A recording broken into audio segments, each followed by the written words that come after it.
नमस्कार, आदाब, सत श्री अकाल। मैं हूं देवेंद्र मिश्रा। आप देख रहे हैं डीएनए न्यूज़।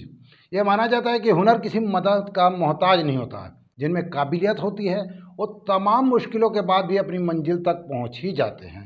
सियासत में नरेंद्र मोदी हो या खेल में महेंद्र सिंह धोनी, विज्ञान के क्षेत्र में महान वैज्ञानिक एपीजे कलाम हो, जिन्होंने समाज में एक नज़ीर पेश किया कि तिनके से ताज का सफ़र कैसे तय किया जाता है और अपने सपनों को कैसे पूरा किया जाता है। जी हाँ, देश की मिट्टी में गुदड़ी के लालों की कमी नहीं, जो हालात और नसीब का रोना रोने की बजाय अपनी मेहनत और काबिलियत से खुद एक तकदीर बन गए। डीएनए के इस एपिसोड में हम बात करेंगे कि ऐसे ही शख्सियत के बारे में जो युवाओं को संघर्ष और समर्पण की सीख दे रहा है।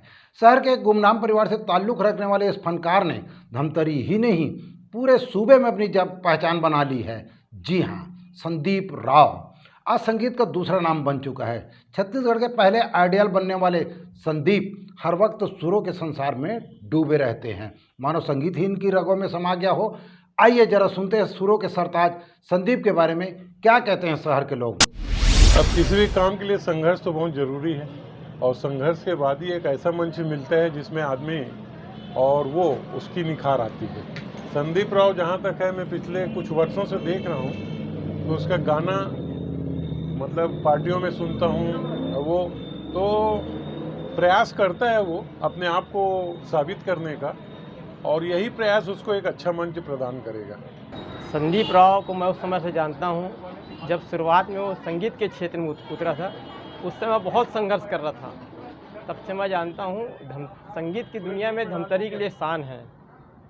ठीक है, अभी अभाव में है, उसको और प्रोत्साहन की ज़रूरत है और संगीत के क्षेत्र में अगर उसको प्रोत्साहन किया जाए तो बहुत आगे निकल सकता है। छत्तीसगढ़ आइडल रह चुका है, मैं कई बार उनके गानों को सुना हूँ, बहुत अच्छा गाता है। निसंदेह उसको प्रोत्साहन करना बहुत ज़रूरी है। संदीप राव हमारे शहर के ऐसे परिस्थिति में रहे हुए एक संगीत में अपना नाम जो उन्होंने किया है, अब बहुत ही अभाव में पले, उसके बाद भी आज जो उनकी संगीत के प्रति लगन है, वह कहना चाहिए कि हमारे धमतरी शहर ही नहीं, एक बार वो धमतरी छत्तीसगढ़ स्तर पे भी प्रथम आ चुके हैं। इसलिए उन्हें आज प्रोत्साहन की आवश्यकता है। यदि उन्हें सही प्रोत्साहन मिले, सही मार्गदर्शन मिले, तो वो देश में भी अपना नाम रोशन कर सकते हैं। बंदिश के नाम से अपनी खुद की एक म्यूजिक टीम बनाने वाले संदीप से हम बात करेंगे उनके सफ़रनामे के बारे में, जानेंगे उनकी मंजिल को, समझेंगे संगीत की बारीकियों को और सुनेंगे उनकी बेहतरीन आवाज़। तो आइए चलते हैं और बात करते हैं कुदरती माहौल में संदीप से एक मुलाकात में।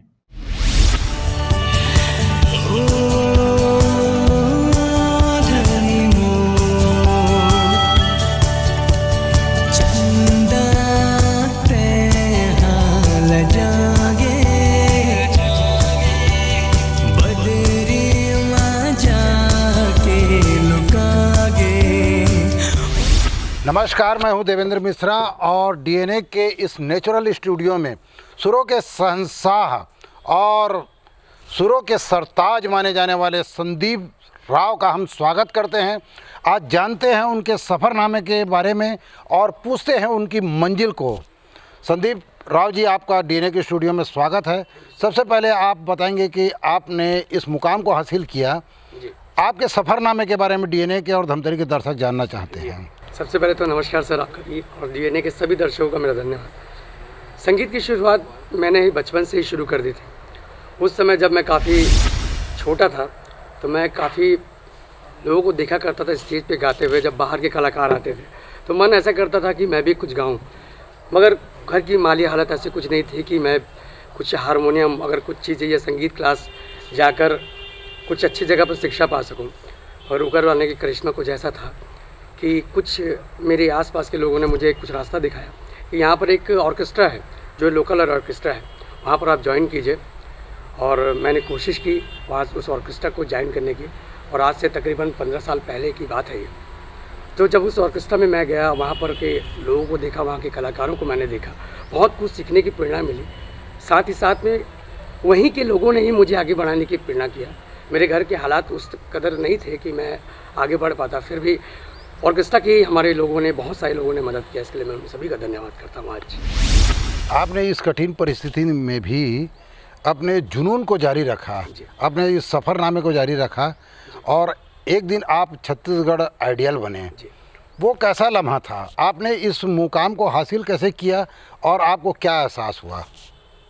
सर, सबसे पहले तो मैं इंडियन आइडल बनना चाहता था और मेरी मुकाम ही वही थी कि मैं भी अपने छोटे से शहर से निकलकर बड़े महानगर में जाकर अपनी आवाज़, हमारे यहाँ की संगीत को मैं वहाँ पर गा सकूँ स्टेज पर। तो उसी समय में छत्तीसगढ़ आइडल जैसे बड़े प्लेटफॉर्म भी हमारे समय हुआ करते थे, तो वो प्लेटफॉर्म मुझे मिला और आज ऊपर वाले के आशीर्वाद से, माँ की कृपा से आज वो इंडियन आइडल की बजाय ना कहना चाहिए छत्तीसगढ़ आइडल का खिताब मुझे मिला। ये मेरे लिए गौरव की बात है और आज जो भी हूँ इस आइडल के नाम से ही मुझे प्लेटफॉर्म्स मिल रहे हैं, मैं काम कर रहा हूँ। ये सब बातचीत का सिलसिला हमारा चलता रहेगा, लेकिन हमारे दर्शक निश्चित तौर पर वो गाना सुनना चाहेंगे जिसने आपको छत्तीसगढ़ के सुरों का सरताज बना दिया।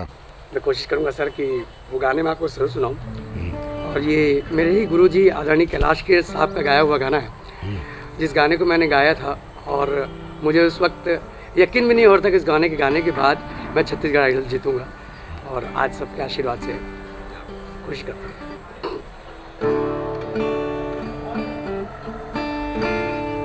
प्रीत की लत मोहे ऐसी लागी, हो गई मैं मतवारी, बल बल जाऊं अपने पिया को, हे मैं जाऊं वारी वारी, मोहे सुध बुध ना रही तन मन की, ये तो जाने दुनिया सारी, बेबस और लाचार फिरूं मैं, हारी मैं दिल हारी,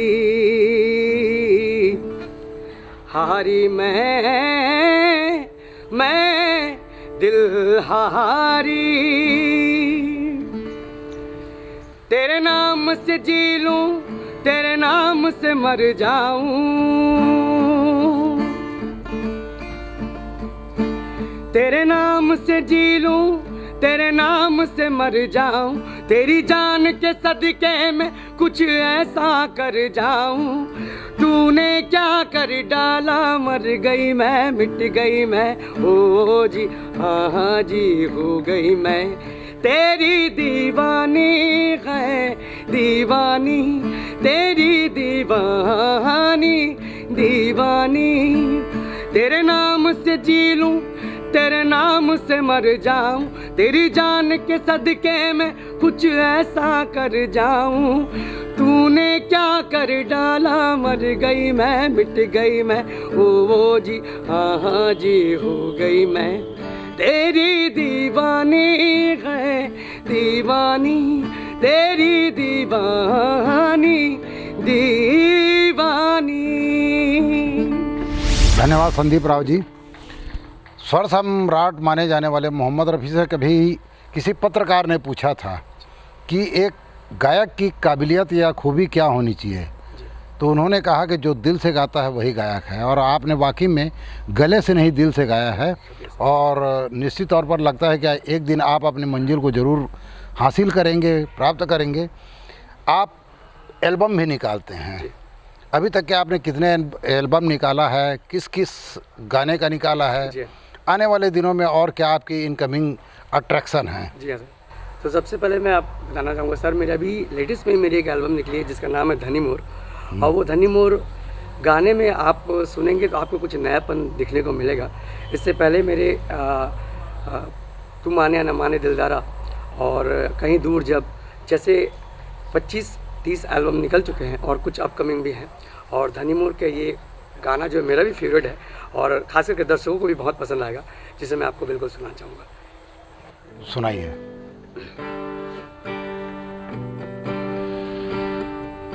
चंदा तेहा लजागे, बदरी मां जाके लुकागे, ओ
आपका ये जो गाना है बहुत प्यारा है, बहुत मधुर है। Thank you sir. ये छत्तीसगढ़ी में है। जी हाँ सर। तो आप छत्तीसगढ़ के छालीवुड से जुड़े हुए हैं, तो छालीवुड में आप गीत संगीत या फिल्मों का क्या भविष्य मानते हैं, या सरकार के तरफ से, दर्शकों की तरफ से क्या रिस्पांस मिल रहा है? सर सबसे पहले तो छत्तीसगढ़ की म्यूज़िक इंडस्ट्री के बारे में कहना चाहूँगा। अभी हमारा छत्तीसगढ़ का जो फिल्म इंडस्ट्री है और म्यूज़िकल जो लाइन है वो फिल्मों के लिए नव उदित है। तो सबसे पहले तो यहाँ पर सबके लिए प्लेटफॉर्म है कहना चाहूँगा। आजकल जितने हमारे स्टेट के कलाकार हैं, जितने नए नए लोग आ रहे हैं, इन सब के लिए छत्तीसगढ़ में एक बहुत अच्छा स्कोप मेरे ख्याल से खुलने वाला है, या एक और नया अवसर मिलने वाला है कहना चाहूँगा। खास करके हमारे जैसे नए न्यू कमर्स जो आ रहे हैं अभी, उन्हें भी अब तवज्जो दी जा रही है और उनसे भी काम लिया जा रहा है। गाने भी उन पार्श्व गायक के रूप में भी उन्हें गवाया जा रहा है। फिल्मों के लिए म्यूज़िक डायरेक्टर के लिए भी उन्हें साइन किया जा रहा है। तो मेरा मानना है सर, आने वाले समय में बहुत सारे ऐसे स्कोप मिलने वाले हैं छत्तीसगढ़ फिल्म इंडस्ट्री में, आने वाले सभी नवोदित कलाकारों के लिए। साथ ही साथ फिल्म बोर्ड के लिए भी सरकार को इसके लिए प्रयासरत करना चाहिए। जिस तरह से आज पूरी महाराष्ट्र जो है फिल्म जगत में एक उद्योग के नाम से एक उद्योग होता है, छत्तीसगढ़ में भी उसी तरह का फिल्म को उद्योग मान कर अगर काम करें तो बहुत सारे प्लेटफॉर्म यहाँ पर मिल सकते हैं सभी कलाकारों को नए। आपकी खुद एक ऑर्केस्ट्रा टीम है, जी हाँ सर। बंदिश करके, जी हाँ। उसके बारे में बताएंगे कि क्या उसके पीछे मकसद है और क्या आपने अभी तक के जी हाँ। उसे अनुभव हासिल किया है? जी हाँ, तो सबसे पहले मैं बताना चाहूँगा सर, बंदिश का को मैंने 2 तालमेल को सोचकर ही बनाया था, और जिसमें हम आपस में संगीत का ऐसा सामंजस्य बनाए, 2 लोगों के दिल को भी छुए, उनके अंतरात्मा तक भी पहुँचे, और वही हमारी लोक कला की मिठास जो हम फोक के ज़रिए कहते हैं कि हम लोगों को दिल को छू पाते हैं, उसमें ही कुछ हम अपने बॉलीवुड टच रख कर म्यूज़िक, उसी हमारे फोक संगीत को जब हम बाहर के लोगों को सुनाएंगे, तो मैं जहाँ तक मानता हूँ कि हमारे छत्तीसगढ़ की फोक को सुनने के बाद, चाहे विश्व के किसी भी देश के फोक हो, हमारे छत्तीसगढ़ के फोक में कुछ अलग ही मिठास है। तो बंदिश की टीम को लेकर मेरा सपना है सर कि मैं देश के बाहर विदेशों में अपनी फोक कला को दिखाऊं, हमारे स्टेट की संस्कृति को दिखाऊं इस बंदिश के ज़रिए। ये मेरा सपना है। आप एक बात बताइए कि आप सुर के क्षेत्र से जुड़े हुए हैं, कोई ना कोई आदर्श होंगे, क्या सूफी संगीत आपको प्रभावित करता है, या आज के जो मौजूदा दौर में जो गाने और संगीत चल रहे हैं वो? जी हाँ सर, तो मेरे आदर्श कहना चाहिए तो वो पुराने कैसेट्स हैं सर। मैं जिस वक्त पर कहना चाहिए कि हमारे घर में टेप रिकॉर्डर नहीं हुआ करता था, रेडियो में जब गाने आते थे तो सबसे पहले कैसेट्स निकले, तो उन कैसेट्स में मैंने सबसे पहले मोहम्मद रफ़ी साहब को सुना, किशोर कुमार साहब को सुना, मुकेश साहब, मन्ना डे साहब, R.D. बर्मन साहब और अनूप जलोटा साहब, सभी को सुनते सुनते सुनते आया हूँ सर अब तक। तो वो कैसेट्स में जितने लोगों को मैंने सुना है अब तक, वही मेरे आदर्श हैं, मेरे गुरु हैं। आज सब उनको ही मैं फॉलो करता हूँ और कोशिश करता हूँ कि कुछ चंद उनको छू पाऊँ। आपकी मंजिल क्या है, कहाँ पहुँचना चाहते हैं आप? सर मेरी मंजिल यही है कि इस संगीत के क्षेत्र में चलते हुए अपने छत्तीसगढ़ के स्टेट के नाम को अपनी आवाज़ के जरिए, अपने संगीत के जरिए इतने दूर तक लेके जाऊं कि छत्तीसगढ़ का नाम कुछ अलग ही शीर्ष पर हो सर। ये मेरी मंजिल है सर। हमारी शुभकामनाएं हैं, DNA के दर्शकों की शुभकामनाएं हैं। आखिर में हम चाहेंगे DNA के दर्शकों को आप एक धमतरी के लोगों को अपना बेहतरीन से बेहतरीन परफॉर्मेंस दें। जी हाँ सर, बिल्कुल जी सर, मैं इतना ही कहना चाहूँगा।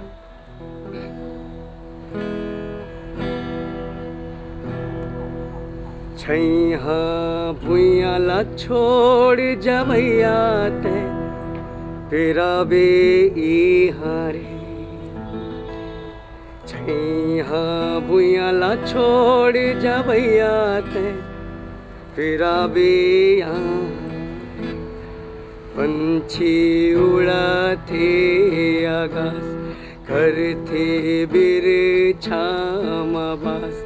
धरती माए बिना दाना पानी पावे कहाँ रे, ते फिर आबे हारे, छैहा भुइया ला छोड़ जवैया ते फिर आबे हारे, छैहा भुइया ला छोड़ जवैया तय। इसके अलावा और सर हमारी धमतरी माँ भगवती माँ अंगार मोती, माँ बिलाई माता ये कोरा में बसा हुआ है, जहाँ पर माँ का अथाह आशीर्वाद मिला हुआ है। माँ छत्तीसगढ़ महतारी के कोरा में हम बसे हुए हैं, उनका आशीर्वाद हमें मिल रहा है। तो सभी डीएनए के दर्शकों को मेरा धन्यवाद।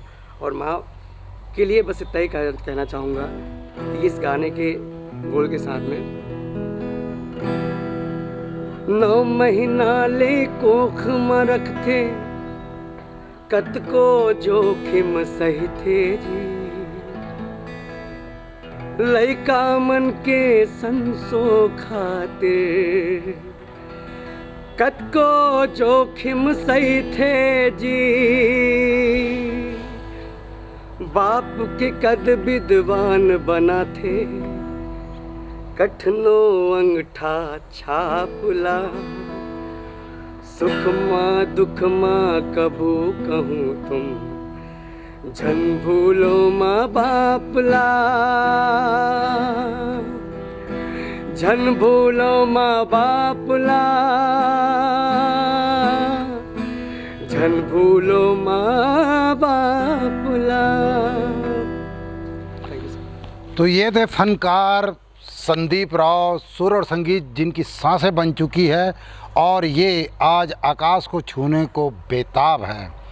एक मुलाकात में ऐसे ही शख्सियतों से मिलने का सिलसिला हमारा जारी रहेगा। हम शहर के उन नामचीन हस्तियों से बात करते रहेंगे जिन्होंने शहर के नाम को गौरवान्वित किया है, एक ऊंचाई दी है।